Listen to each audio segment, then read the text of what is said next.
Au sujet de la question du M23, c'est catégorique pour nous, il est hors des questions de négocier avec le mouvement terroriste. Ça, c'est évident, il faut pas qu'on s'efface des illusions là-dessus. De toute façon, pour nous, le M23 n'existe pas, c'est une entité qui existe parce que le Rwanda veut que le M23 existe. Alors, si nous sommes déjà en train de négocier avec le Rwanda, pourquoi on perdrait le temps avec le M23?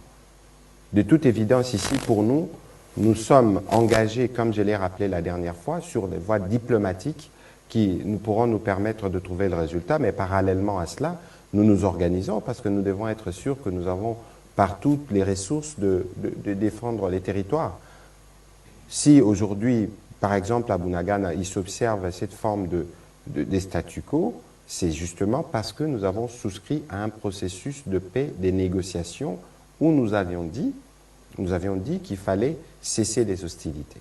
Et nous voulons faire une économie des sangs pour nos populations. Nous voulons que les Congolais se déplacent moins parce qu'il y en a déjà plus de 200 000 qui ont été déplacés du fait de cette guerre. Et donc, il est tout à fait normal pour nous d'avoir une certaine attitude. Mais parallèlement à cela, il y a plusieurs groupes armés qui pullulent, notamment dans les Massissiers, dans les autres parties de la province du Nord Kivu.